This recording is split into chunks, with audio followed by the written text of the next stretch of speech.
monde s'effondre autour d'Amougou Belinga. Ses détracteurs ressuscitent une nouvelle preuve, qui l'accable jusqu'au cou.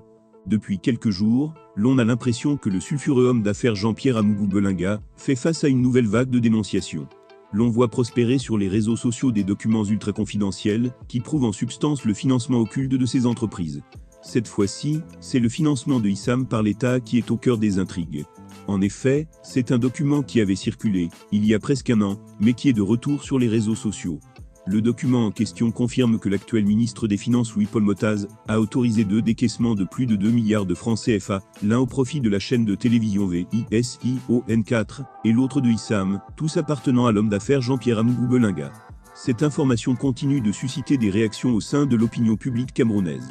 À l'époque, Jean-Michel Nintcheux avait sorti une déclaration pour dénoncer cette situation. La rédaction de Cameroun Web vous propose ci-dessous l'intégralité de la déclaration. C'est avec une énorme stupéfaction doublée d'une totale consternation que les Camerounais ont appris par le biais des réseaux sociaux le financement par le ministère de l'économie et de la planification de 2 structures à capitaux privés, en l'occurrence Issam et Vision 4 SA, exerçant dans 2 secteurs d'activité différentes et appartenant à un même promoteur.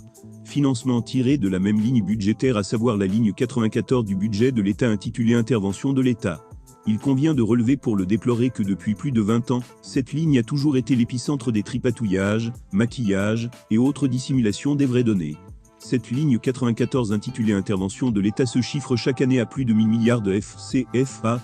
Les actions contenues dans cette ligne n'ont jamais été élucidées à l'avance dans les différentes lois des finances.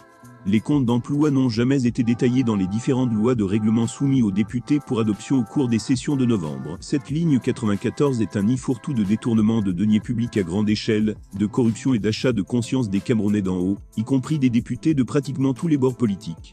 L'exécution de la ligne 94 depuis une vingtaine d'années est un véritable scandale d'État capable de faire tomber 20 fois la République. C'est avec sidération que nous avons appris par exemple qu'en octobre 2015, le ministre de l'économie, du plan et de l'aménagement du territoire, par ailleurs actuel ministre des Finances, a procédé au paiement de 696 millions de FCFA pour la construction et l'équipement de Issam, institut privé d'enseignement supérieur. Y a-t-il un seul institut privé d'enseignement supérieur ayant déjà bénéficié d'un financement ne serait-ce que de 25 millions de francs au Cameroun ? En dehors des cas de catastrophes naturelles et des dossiers classés secret défense, tout ce que fait l'État en matière de subventions ou de commandes publiques doit être réglementé et publié à l'avance, au nom de l'égalité d'accès de tous les Camerounais aux privilèges publics de la nation. L'État n'a jusqu'à ce jour jamais fait quelque publicité, que ce soit sur les possibilités de financement à grande échelle des IP. Dans les pays sérieux, l'État subventionne un tel processus de façon transparente et tous les acteurs peuvent en bénéficier. En 2015, Issam n'existait pas encore. La loi sur les IP est pourtant claire. Elle définit les conditionnalités pour bénéficier des subventions. En aucun cas on ne subventionne un IP qui n'existe pas encore ou qui est en construction.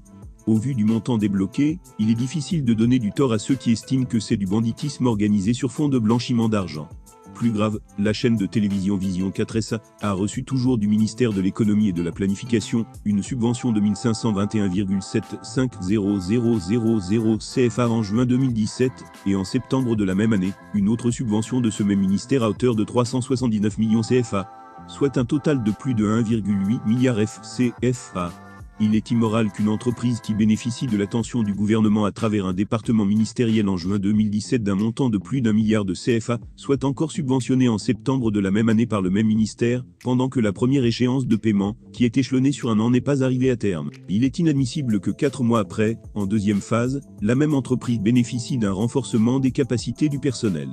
Le ministre de l'économie et de la planification veut-il faire croire aux Camerounais que les installations, au vu du montant débloqué, étaient déjà terminées en si peu de temps? L'entreprise était-elle l'unique demandeur de subventions cette année? Si oui, que le MINPA rende publique la liste des entreprises exerçant dans le même secteur d'activité qui ont bénéficié d'un financement sur cette ligne 94. Pourquoi c'est au ministère de l'économie et de la planification et pas au ministère de la communication qui est la tutelle administrative dans ce secteur d'activité? Quelles étaient les véritables motivations pour s'immiscer dans une prérogative qui incombe au ministère de la Communication? Le plus révoltant est que ces subventions d'un montant global de plus de 1,8 milliard CFA tirées de la ligne 94 du budget de l'État interviennent dans un pays où l'aide publique à la communication privée tourne officiellement autour de 250 millions CFA par an pour l'ensemble des médias à capitaux privés.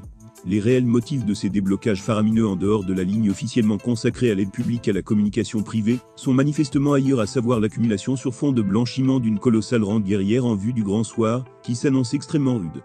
On comprend aisément les motifs qui dictent l'envoi tardif des documents par le gouvernement aux députés en violation des dispositions du règlement de l'Assemblée nationale, qui impose un délai minimum de 15 jours avant l'ouverture de la session parlementaire. Ceci ne saurait au demeurant expliquer la passivité voire la connivence de certains députés de l'Assemblée nationale depuis une vingtaine d'années, par rapport à cette ligne 94. La Commission des finances et du budget qui dispose d'un peu plus de temps, et qui interroge tour à tour les ministres durant plus de 48 heures, n'a jamais fait cas des différentes actions contenues cette ligne brumeuse dans son rapport général. Les députés membres de cette coquille vide, qui fait généralement dans du copier-coller à longueur d'année, n'ont jamais attiré l'attention de la représentation nationale, et encore moins du peuple sur le contenu de ce chapitre brumeux. Cette commission ne sert manifestement à rien. Le TCS, la Chambre des comptes et le ministère en charge du contrôle supérieur de l'État ont l'obligation de mener des enquêtes non seulement sur ces deux affaires rocambolesques de Vision SA et de ISAM, mais également sur tous les ordonnancements et décaissements effectués dans la ligne 94 depuis 20 ans. Des surprises ne sont pas à exclure.